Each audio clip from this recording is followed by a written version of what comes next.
Selamat datang, di depan saya ada OnePlus Nord 6 dan hari ini saya akan menunjukkan beberapa trik dan tips yang bisa Anda lakukan di perangkat ini.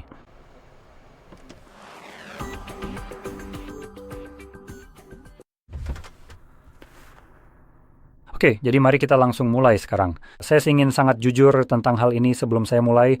Sebenarnya, ini semua tidak akan rumit. Jadi, baiklah, mari kita mulai dengan membuka pengaturan dan di sini ada beberapa hal berbeda yang bisa kita cek untuk menyesuaikan perangkat kita. Seperti misalnya layar utama, layar kunci, dan gaya, yang merupakan bagian umum dari OnePlus yang memungkinkan Anda menyesuaikan tampilan dan nuansa ponsel Anda.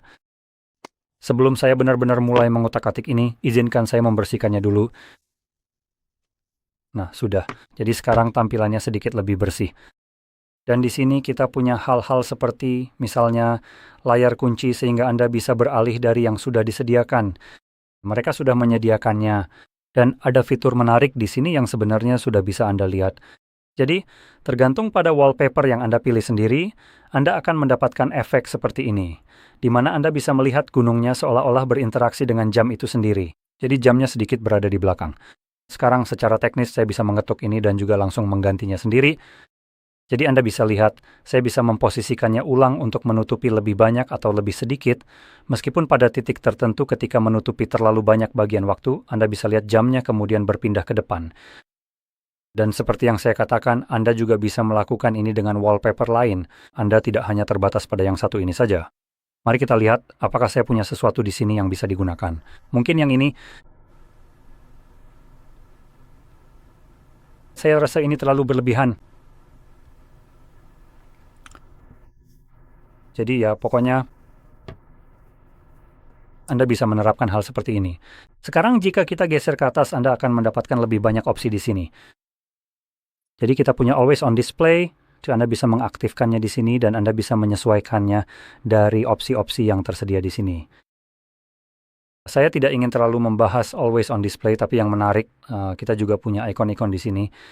Jadi jika Anda mengunduh lebih banyak ikon, seharusnya akan muncul di sini. Dan udah ada daftar ikon yang cukup bagus yang bisa Anda pilih, yang sudah tersedia secara default di perangkat. Sekarang beberapa di antaranya mungkin tidak terlihat terlalu berbeda. Jadi misalnya, seperti dua yang ini terlihat mirip, yang di bagian bawah memang terlihat agak berbeda.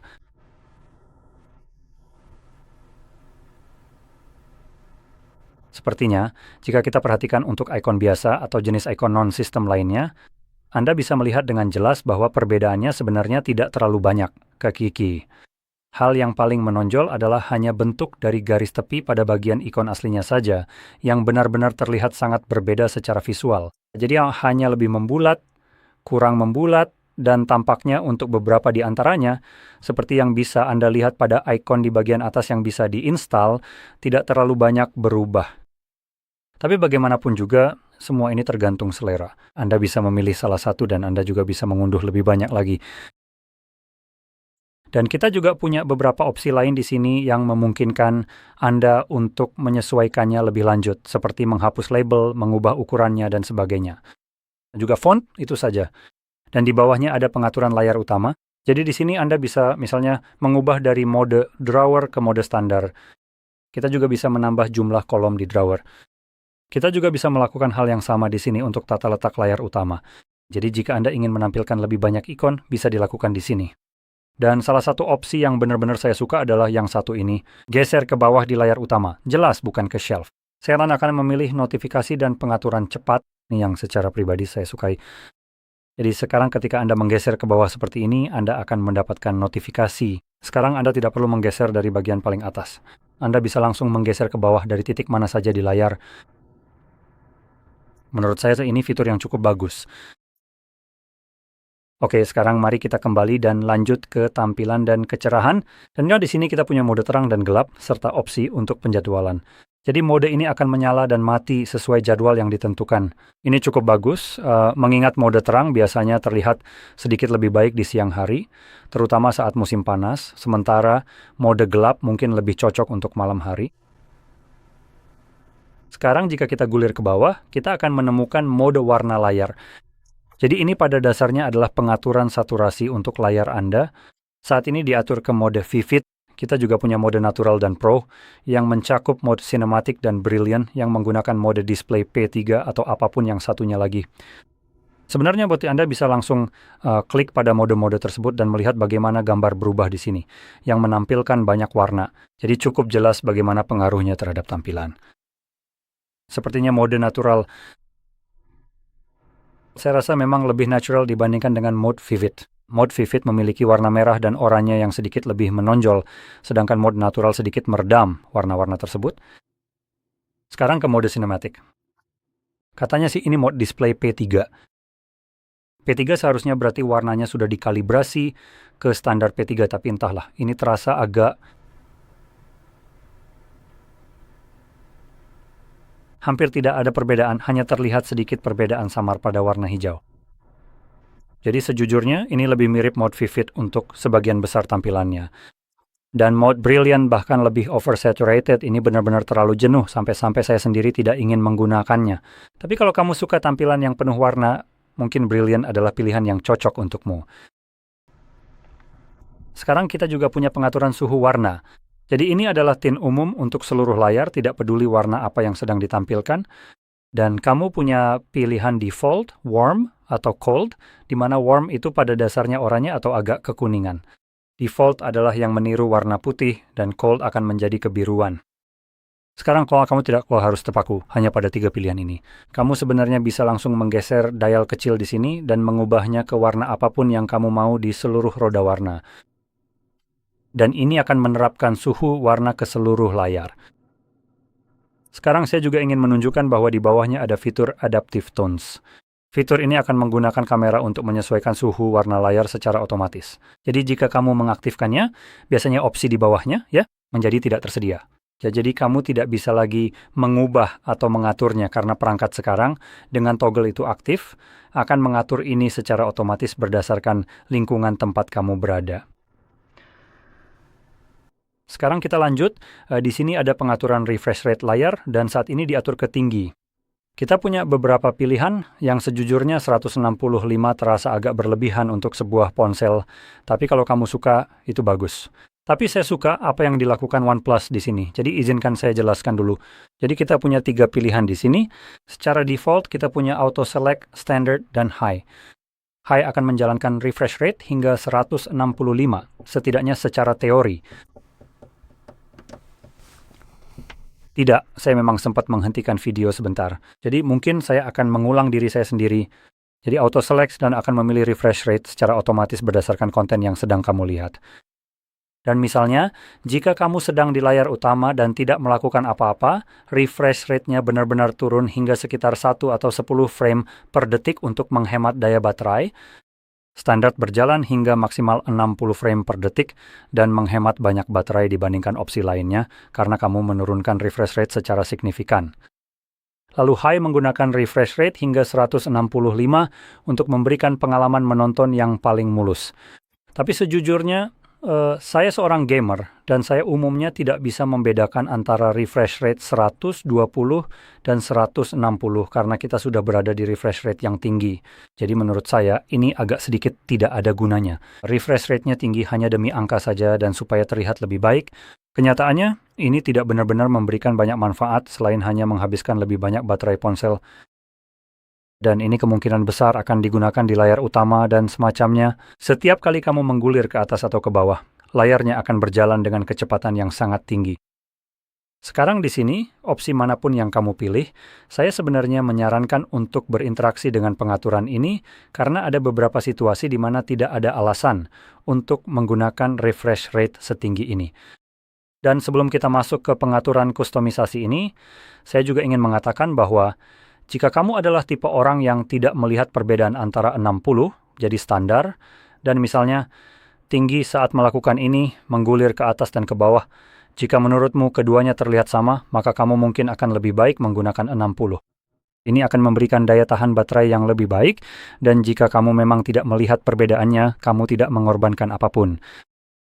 Sekarang, untuk orang-orang yang bisa melihat perbedaannya, kamu bisa memilih opsi manapun yang kamu sukai secara pribadi. Dan setelah kamu memilihnya, jika kamu memilih apapun selain standar, seperti tinggi atau otomatis, maka saya sarankan untuk memeriksa opsi ini. Di sini kamu bisa menentukan aplikasi mana yang dapat berjalan hingga refresh rate tertentu. Ini juga akan meningkatkan daya tahan baterai kamu karena biasanya aplikasi akan berjalan dengan refresh rate yang tinggi. Bukan jika, tapi pada dasarnya semuanya. Biar saya cek satu secara spesifik. Oke, jadi sekarang bahkan Netflix berjalan hingga 90 frame per detik untuk alasan yang konyol. Tidak ada alasan mengapa beberapa aplikasi harus bisa berjalan dengan refresh rate tinggi. Mereka mungkin tidak membutuhkannya. Kamu juga tidak punya alasan untuk itu. Jadi sebagai contoh, Netflix adalah salah satunya. Sekarang selama kamu hanya berpindah-pindah ke banyak pilihan, oke, baiklah, refresh rate tinggi memang akan terlihat lebih bagus saat kamu tahu kan, sekadar membolak-balik acara dan semacamnya, serta menggulir terlalu banyak. Ini akan berpengaruh, tapi begitu kamu menyalakan sebuah acara untuk ditonton, yang biasanya memang alasan utama kamu membuka Netflix, bukan hanya terus-menerus menggulir, yang saya sarankan adalah memilih ke 60. Ini sebenarnya masih berlebihan, tapi pada dasarnya hampir semua acara dan film direkam pada 24 frame per detik. Mungkin tidak semuanya, tapi sebagian besar memang begitu. Dan jika kamu mulai menontonnya, ponselmu akan berjalan sesuai dengan apa yang ditentukan di sini dalam kasus ini. Jadi, mengatur refresh rate yang lebih rendah sebenarnya akan menghemat daya baterai bahkan saat kamu menonton konten ini. Dan begitu ada sesuatu yang bergerak di layar, terlepas dari berapa frame rate-nya, perangkat akan otomatis beralih ke refresh rate yang sudah ditentukan. Jadi kalau misalnya sampai 120 ketika ada konten yang bergerak di layar, saatnya untuk memaksimalkannya kan? Pengaturan ini pada dasarnya mencegah hal itu terjadi. Dan saya juga ingin menekankan satu hal, jadi meskipun kita sudah mengatur refresh rate tinggi di sini hingga 165, saya bahkan tidak bisa memilih 165 di aplikasi manapun. Jadi saya bahkan tidak yakin apa gunanya, yang sebenarnya terasa agak menipu. Lihat saja mungkin, bahkan aplikasi bawaan OnePlus sendiri tidak bisa berjalan di refresh rate setinggi ini. Oke, baguslah. Bagaimanapun juga saya sarankan untuk memeriksa dan mengubah opsi-opsi ini per aplikasi agar mendapatkan daya tahan baterai yang lebih baik di beberapa hal tertentu. Khususnya untuk konten yang berbasis menonton seperti video atau semacamnya, jadi YouTube, Netflix, Disney, dan sebagainya. Aplikasi-aplikasi ini biasanya akan dibatasi maksimal hingga 60 frame saja. Dan ponsel Anda sebetulnya akan menjalankannya di refresh rate yang lebih tinggi, sehingga membuang-buang baterai padahal Anda tidak akan mendapatkan manfaat apapun dari itu. Oke, mari kita lanjutkan. Ada satu hal lagi yang ingin saya bahas untuk berjaga-jaga. Aplikasi layar penuh ada di sini. Ini adalah opsi yang cukup bagus jika Anda pernah menemukan aplikasi yang agak mengganggu dan menampilkan bar hitam seperti ini. Salah satu aplikasi yang pernah saya temui dan melakukan hal ini kepada saya adalah biar saya colokkan dulu ponsel saya karena gelap sekali dan saya tidak bisa melihat apa-apa, yaitu aplikasi Steam Link. Jadi saat saya menghubungkannya ke komputer, saya mendapatkan bar hitam seperti ini. Sekarang saya ingin seluruh layar terisi penuh dengan Steam Link. Jadi dengan memilihnya di sini menyesuaikan aplikasi dan memilih aplikasinya, saya bisa memaksa aplikasi tersebut menjadi layar penuh, bukan seperti ini. Bagaimanapun juga, mari kita lanjutkan. Notifikasi dan pengaturan cepat. Di sini ada satu opsi yang sangat saya suka, yaitu status bar. Dan di sini Anda bisa menentukan jenis ikon apa saja yang akan terlihat di status bar Anda. Ini hanyalah penyesuaian sederhana yang memungkinkan Anda membersihkan status bar dari hal-hal yang tidak perlu, seperti misalnya ikon Bluetooth. Saya adalah orang yang selalu menyalakannya secara permanen dan saya tidak perlu melihatnya. Saya tidak pernah mematikannya dengan sengaja. Jadi keberadaan ikon itu di sana tidak ada gunanya selain membuat status bar saya jadi berantakan. Jadi saya suka mematikan ikon itu dan juga ikon lain yang saya gunakan, tapi tidak perlu saya lihat. Saya juga akan mematikan ikon-ikon itu. Dalam hal notifikasi, kita juga bisa menyesuaikan ini. Jadi alih-alih melihat ikon, kita bisa hanya menampilkan satu angka saja. Dan kamu bisa lihat di sini, ada dua ikon yang muncul. Jadi saya punya beberapa pengaturan dan email. Tidak terlalu bagus, saya memilih angka dan saya bisa melihat bahwa saya punya 7 notifikasi, bukan hanya 2 yang bisa saya lihat sebelumnya. Hal lain adalah gaya baterai. Saat ini kita menggunakan tampilan vertikal dengan persentase, tapi persentasenya berada di luar ikon baterai. Kamu bisa mematikannya jika tidak menginginkannya. Ini membuat tampilannya jadi lebih bersih. Tapi kamu bisa klik di sini dan pilih horizontal. Lalu pada mode horizontal, kita bisa memilih agar persentase baterai berada di dalam ikon baterai untuk tampilan yang lebih rapi. Sekarang kamu juga bisa memilih mode loop atau bahkan tidak menampilkan baterai sama sekali. Jadi ada beberapa opsi di sini seperti yang saya sebutkan untuk menyesuaikan bagian ini secara spesifik. Sekarang lanjut ke bagian sistem dan pembaruan, kita akan menemukan navigasi sistem. Dan di sini kita punya pilihan gestur dan tombol.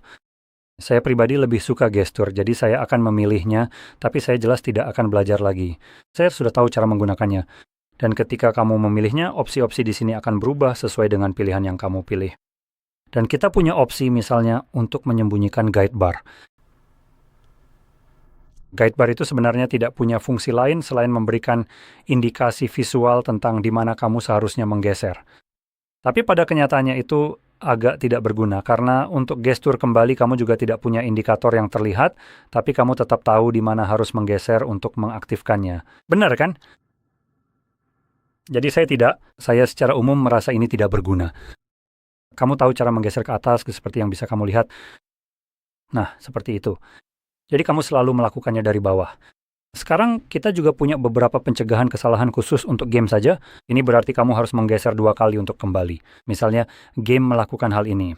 Jadi ketika kamu mencoba, misalnya menavigasi dan kadang-kadang menggeser dari sudut, itu tidak otomatis langsung menutup game. Jadi fitur ini mencegah hal itu dan hanya dipilih untuk game saja. Tapi sebenarnya bisa diterapkan untuk semuanya. Sekarang, opsi lain di sini adalah sensitivitas gestur kembali. Jadi kamu bisa meningkatkannya atau menguranginya. Dan ketika kamu mulai menggeser, ya seperti itu, akan muncul sebuah bar biru ini. Bagian ini secara visual menunjukkan kepada Anda posisi tepat di mana jari Anda harus mulai melakukan gerakan menggeser dan keluar dari area tersebut, agar dapat mengaktifkan fungsi gestur kembali dengan benar. Jadi, seperti yang bisa Anda perhatikan dengan jelas di layar saat ini, sistem ini akan selalu mengaktifkannya secara otomatis tepat dari sudut bagian ini. Sekarang kalau saya turunkan, bisa dilihat. Ini jadi tidak lagi muncul, jadi saya harus benar-benar tepat melakukannya. Sekarang terserah kamu mau mengaturnya seperti apa. Saya mengaturnya sesuai cara saya menggeser. Saya bisa menaruhnya di tingkat paling rendah, dan itu tidak akan pernah mengganggu saya, karena saya selalu menggeser dari luar layar. Jadi ini tidak pernah menjadi masalah buat saya. Sekarang beralih ke opsi yang benar-benar saya suka, meskipun ini dari Google, yaitu Circle to Search. Sekarang, bertentangan dengan namanya, kamu sebenarnya tidak benar-benar membuat lingkaran pada sesuatu untuk mencari. Namanya memang agak aneh, tapi fiturnya ada di sini. Dan satu hal lagi yang ingin saya apresiasi dari OnePlus adalah kenyataan bahwa di OnePlus kamu bisa mengaktifkannya bahkan saat bar panduan disembunyikan. Sesuatu yang kebanyakan perangkat lain tidak memungkinkan kamu lakukan. Di sini kamu bisa. Jadi jika saya menahan bar panduan yang sebelumnya terlihat, yang sudah saya matikan, itu akan muncul. Saya tidak tahu apakah ini terlihat oleh kalian. Biar saya coba tunjukkan lebih dekat. Oh tidak, ini tidak aktif. Nah, sekarang berhasil. Kalian bisa lihat ada hal-hal kecil aneh yang memanjang di sini, tepat di tempat bar panduan berada. Jadi ini akan mengaktifkannya. Sekarang fitur Circle to Search. So, jika kamu belum tahu, memiliki beberapa skenario penggunaan yang berbeda. Nah, jika kamu sudah tahu, informasi ini mungkin tidak berguna untukmu, jadi silakan saja lanjut ke depan. Tapi untuk orang-orang yang belum tahu dan ingin mencari tahu serta mungkin menggunakannya, kamu bisa memanfaatkannya untuk hal-hal seperti misalnya identifikasi, terjemahan, dan pencarian. Ini sebenarnya adalah generalisasi yang sangat dasar sejujurnya, tapi begitulah saya mengkategorikannya. Jadi mari kita tahan. Dan yang pertama, sebenarnya ada satu hal lagi yang bisa saya gunakan, yaitu untuk memilih teks yang biasanya tidak bisa dipilih. Sebagai contoh, di sini di pengaturan, kamu biasanya tidak bisa memilih teks apapun untuk mungkin menyalin dan menempelkannya. Sekarang saya bisa. Dan kamu bisa melakukan ini pada apa saja. Foto yang dibuka seperti ini, kamu juga bisa menahannya. Kamu bahkan bisa membuka kamera dan tidak mengambil foto, cukup arahkan ke sebuah teks, hanya sebagai contoh. Ayo, saya akan bawa kotak ini ke dalam tampilan. Dan untuk menunjukkan ini, mari kita buka kamera. Tahan lingkaran untuk mencari. Sekarang saat kamu menahannya dan itu aktif, apapun yang terlihat di layar akan dibekukan dan kamu bisa melihatnya. Sekarang bisa memilih teks dari sini. Ini adalah foto atau bahkan bukan foto. Ini adalah gambar yang terlihat oleh kamera yang bahkan belum diambil. Begitu saya menutup ini, kamu bisa lihat menghilang karena saya memang belum pernah mengambil gambarnya. Jadi ini sangat bagus untuk mencari atau menyalin dan menempelkan sesuatu. Tapi juga, mari kita lihat bukan yang ini. Nah, ini dia. Ini akan sangat bagus. Sekarang kita punya unit IEMKB02 ini di tangan, tapi kalau kita lihat di bagian belakang kotaknya, ternyata ada banyak sekali informasi teknis yang tertulis di sana. Teks yang bukan bahasa Inggris, selain yang satu ini. Jadi, saya benar-benar bisa mengambil ini lagi, tahan lagi lingkari untuk mencari, lalu membeku. Dan sekarang, alih-alih memilihnya, saya bisa klik di sini. Sekarang, saya bahkan tidak perlu menentukan bahasanya. Ada dua bahasa berbeda yang terlihat di sini. Keduanya diterjemahkan dan bukan hanya diterjemahkan, tapi juga ditampilkan persis di tempat teks aslinya dan menggantikannya. Jadi sekarang semuanya dalam bahasa Inggris dan hasilnya benar-benar bagus, kamu pasti harus mengakui itu, kan? Jadi itulah salah satu skenario penggunaan yang sangat bagus. Dan juga di sini kamu mungkin sudah melihat kita punya deteksi musik. Jadi jika kamu memutar musik, kamu selalu bisa mengaktifkan fitur ini. Klik saja ini dan fitur ini akan mulai mendengarkan musik yang sedang diputar. Fungsinya pada dasarnya seperti Shazam. Tapi sekarang fitur ini sudah langsung ada di ponselmu, jadi kamu tidak perlu lagi Shazam. Tapi saya tidak tahu apakah fitur ini benar-benar menyimpan lagu-lagu tersebut sehingga kamu bisa menyimpannya dan kembali mendengarkannya nanti. Jujur saja, saya sendiri sebenarnya belum pernah menggunakan fitur ini. Itu salah satunya. Dan satu hal lagi adalah pencarian tentu saja. Jadi biar saya lepas dulu jam tangan saya. Saya punya sebuah... Ini hanya jam tangan biasa di sini. Bukan jam tangan pintar, tapi mungkin yang bisa kamu lihat adalah mereknya, kan? Timex dan... Tapi memang hanya itu saja yang bisa kamu ketahui dari melihatnya, kan? Selain, wow, jam ini menunjukkan waktu, hari dalam seminggu, dan tanggal, dan hanya itu saja. Kamu mungkin juga, kalau diperhatikan dengan seksama, bisa melihat beberapa... Ayo dong. Nah, seperti itu. Jadi kamu bisa melihat tulisan Waterbury Automatic. Jadi memang hanya itu saja yang kamu dapatkan. Kamu sebenarnya tidak benar-benar tahu ini apa sebenarnya kalau kamu ingin membelinya, kan? Yang bisa saya lakukan adalah cukup mengambil ini.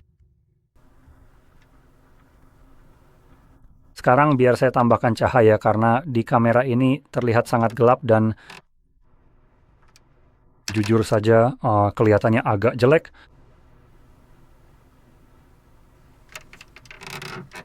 Nah, seperti itu. Sedikit lebih bagus mungkin. Oke, dan yang bisa saya lakukan lagi adalah menahan lingkaran untuk mencari Voila. Dan Anda bisa mengeklik tombol di sebelah situ.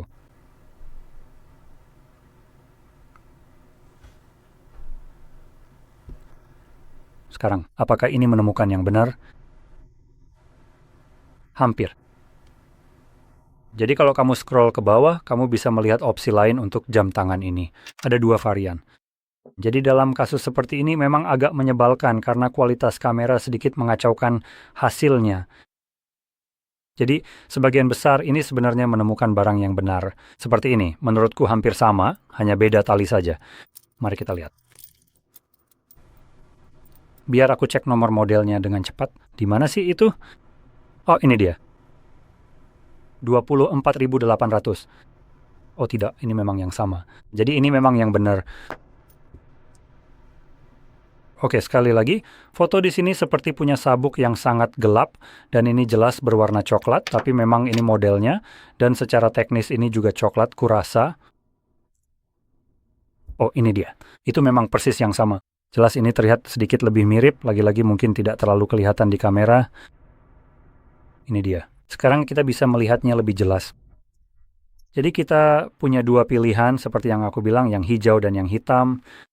Dan tanpa benar-benar kamu tahu memegang jamnya langsung misalnya dan bisa membaliknya untuk melihat nomor modelnya, kamu mungkin tidak akan bisa menebak ini sebenarnya apa. Benar. Timex punya jumlah jam tangan yang benar-benar sangat banyak, jadi mencari satu saja bisa agak sulit, apalagi misalnya yang sudah tidak diproduksi lagi. Jadi dengan cara ini kamu bisa dengan mudah memeriksa hal-hal yang sebenarnya kamu tidak tahu atau bahkan tidak tahu bagaimana cara mencarinya. Dan melakukan pencarian gambar seperti ini terhadap sesuatu yang dia temukan akan menyelesaikan masalah itu untukmu. Dan aku bisa melakukan ini dengan banyak hal yang berbeda. Aku bisa saja membuka misalnya wawancara telepon atau mari kita lihat sesuatu yang jelek. Mari kita coba saja mungkin. Nah, itu dia. Aku bisa melakukan sesuatu seperti pembaca kartu SD di sini. Sekarang jelas ini mungkin sangat mudah untuk mengetahui apa sebenarnya benda ini. Oh, aku tahu apa ini.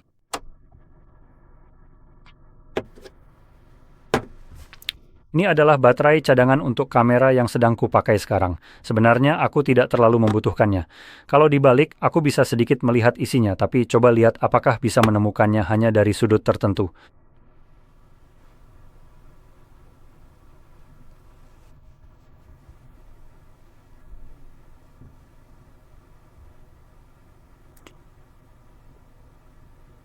Dan ternyata bisa. Nah, bukan yang persis ini, yang ini lebih kecil, tapi tipenya sama. Ini hanya versi yang lebih besar, aku cukup yakin.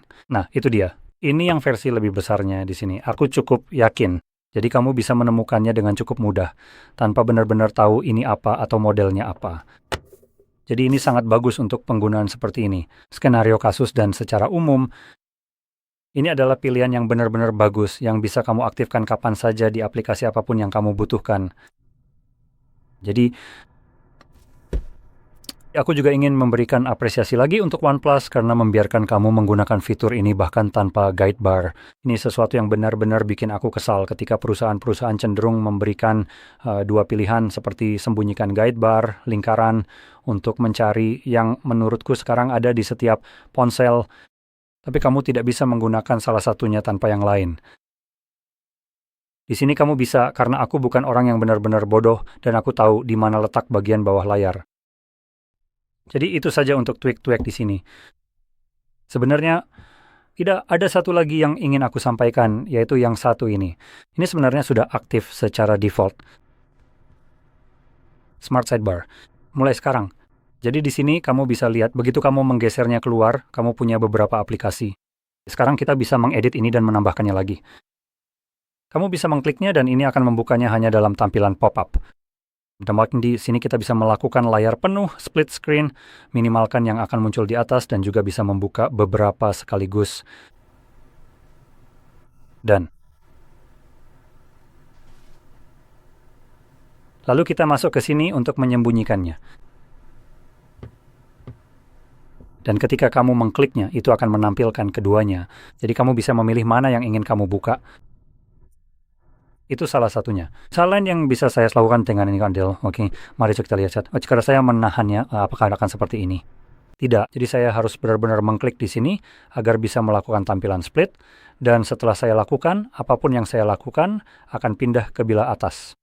Dari sini saya bisa misalnya membuka aplikasi lain, dan sekarang saya punya tampilan split screen antara dua aplikasi ini, dan saya bisa memilih untuk menukarnya. Kamu bisa memilih pemisahnya, yang juga memungkinkan kamu untuk menyembunyikannya karena kamu memang tidak bisa menggunakannya saat posisinya di sini. Tapi aplikasi itu masih tetap terbuka. Jika kamu tidak ingin ini terlihat sepenuhnya karena ingin fokus pada yang ini, itu juga bisa dilakukan. Kamu bisa beralih di sini. Ini akan otomatis menariknya ke bawah dan menurut saya hal yang sama juga berlaku ke bagian bawah. Dan hal terakhir yang bisa saya lakukan dengan ini, yang cukup keren, adalah jika kamu klik pada bar ini, kamu bisa menyimpannya sebagai grup aplikasi. Jika kamu klik ini, simpan ke layar utama kamu. Sekarang kita punya sebuah icon yang akan selalu membuka kedua aplikasi ini secara bersamaan dalam konfigurasi yang sama persis seperti saat kamu menyimpan grupnya di sini. Ini adalah fitur luar biasa yang memungkinkan kamu menyimpan kombinasi aplikasi sehingga kamu bisa membukanya dengan sangat cepat kapan saja. Jadi, seperti itulah. Dengan demikian, saya harap video ini bermanfaat untuk kamu. Dan jika iya, jangan lupa untuk tekan like dan subscribe. Terima kasih sudah menonton.